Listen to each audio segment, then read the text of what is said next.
Okay, everyone, this is Helium Lemon 15, and this footage has actually been edited, but I just left that in because that's funny.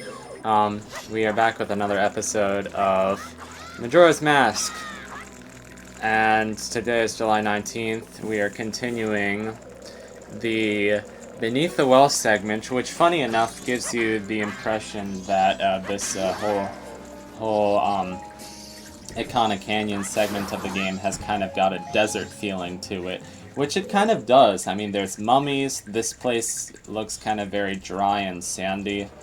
They're going for the whole kind of like horror aspect, definitely in this last segment of the game, but it ties it together with the temple nicely because I don't know, even though the Stone Tower Temple is kind of low key sand based, like it's not really sand based, it still has kind of that aesthetic.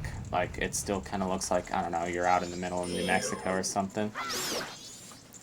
And we got more mummies who are like, leave me something very specific, preferably 10 of them. You know, I'm just a mummy, but here's this guy. Leave it! Leave me something warm that can melt ice and quench one's spirits. I don't have it. I'm sorry. So we came in here pretty prepared, but we're not gonna, be able to give every single guy what he needs. I did eventually come back here with a blue potion, but that turned out not to be that useful for me. I don't know, it was kind of crappy, so we'll get to that later. This guy is like, leave it, leave me something warm. I don't have it. I'm sorry.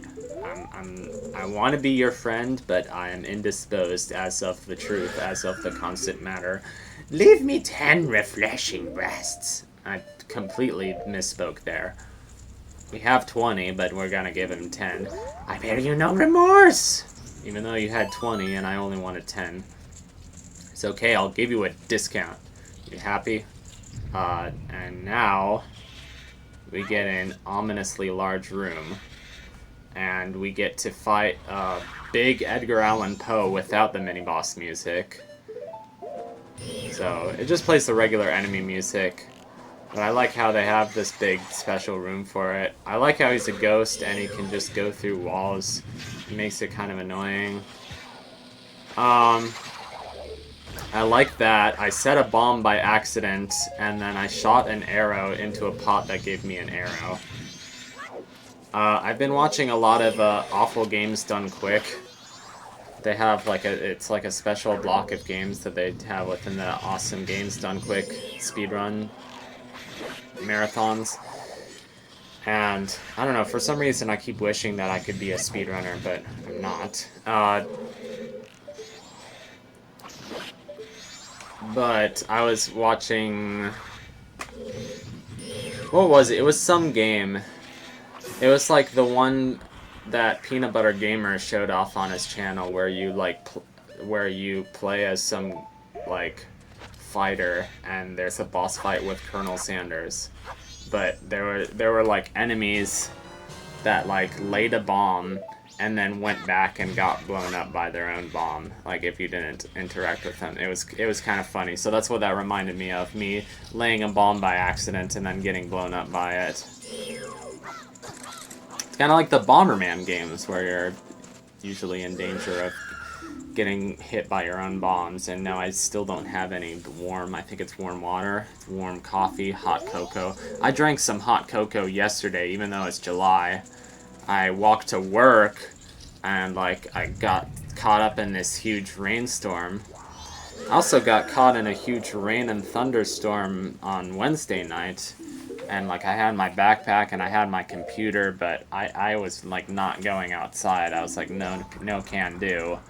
People are just going outside and getting drenched, even if they went one block. I did not want to do that, so fortunately my dad came and picked me up. I just rode the subway home and my dad came and picked me up with an umbrella, and fortunately the rain had mostly stopped. So I'm here in the New York area, and today is Friday and it's not so bad, but this weekend, hello Pose, or Bose, whatever. Bose is a dumb enemy name. This weekend it's gonna have like it's gonna go up to the 90s, and it's gonna be so humid that it's gonna feel like 110 degrees or something like that, which I'm gonna be driving to camp this weekend. So hopefully I'll somewhat escape it, and camp will be nice and cool for the rest of the week, because I'm going to be there for a week, and it's going to be out in the woods a little bit, so it's not going to be as hot as the city, but still, like, this country is just getting hit with a heat wave, and I feel bad for my friends in, like, Alabama, or my relatives in Florida, or whatever. It's just kind of, it's ugly. It's gonna be some ugly heat, so we're just gonna have to figure out how to survive it. I don't know. And speaking of the New York area, we had a huge blackout. It affected, like, most of Manhattan. I don't know. Our building, you know, was without power for, you know, like about 3 hours. So we were like, oh well, let's just, you know, walk downtown a little bit. We had walk downtown, so we walked out of the area that was affected, but we like had to, you know, take our flashlights and walk downstairs. And then, like, I came back home, I wanted to play the piano, so, like, my dad, like, lit some candles so that I could see the music, and it was kind of funny. And our freezer was without power, of course, so we were finishing up all the ice cream in the freezer. We didn't want it to go bad. We had an ice cream sandwich in there, and we had some Ben & Jerry's Cherry Garcia, best flavor, in there. I love Cherry Garcia. Dad had a piece of key lime pie. That's like my dad's favorite thing is key lime pie. It's pretty great. And yeah, and then pretty soon after we had all that dessert and we were feeling nice and fat. There's so many wall masters in here. My gosh. The power came back on and we heard people cheering outside. The buildings across the street from us, like, they were dark even after we got our lights back on. Which, you know, we live across from... Our building is only, like, 4 floors, but we live across from some buildings with at least, like, a good 30 or 40 stories, which I can imagine how scary it would be to be in one of those buildings and not have any power. This spider is being a jerk. So yeah, I was saying there are a bunch of wall masters in this place because the game designers wanted to make it, you know, super annoying. But the thing is, whenever I start a cutscene by talking to the Gibdos and a wall master starts falling on me, I won't be affected by the wall master. Like, the wall master won't even fall. It'll be cancelled out by the cutscene, which is a nice trick. That reminds me, I decided to watch the full speed run of The Phantom Menace because by Saint Million, because the highlights of it looked so funny. Hello. See, I just canceled out a wall master by talking to that Gibdo. That is a funny speed run. It's a speed run of Star Wars: The Phantom Menace. For the PS1, and the Wallmaster fell anyway, but fortunately I moved just out of the way just in time. And that was the bottom of the well. So I don't know if you were expecting it to be super long or super annoying. I came in pretty well prepared.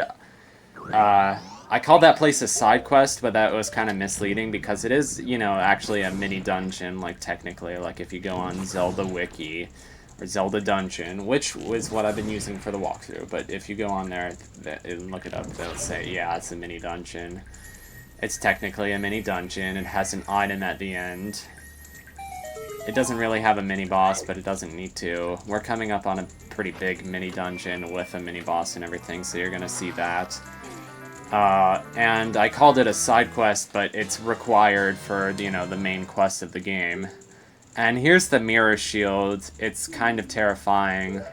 And it replaces our normal shield. And it has some really special properties to it.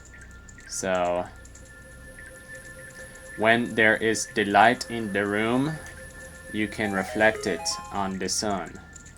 And I didn't know what to do here for a couple seconds. I was like, I can't get up there. There's no ladder. What am I supposed to do, man? What is that up there? It looks very odd. So, give it a few seconds. That's just the sun right there. I didn't know what to say. Like, now that I go back and watch it, I'm like, oh, that's so obvious. But I was so confused. I feel kind of bad for myself, because I don't know, I can be good at some video games sometimes, and I can be bad at video games sometimes, and sometimes I just need to look at a walkthrough because I would not have thought of these things. And video games are weird. They work sometimes, and then they don't work. So we are in a mysterious and spooky place. We'll see more of it next time. For now, cliffhanger.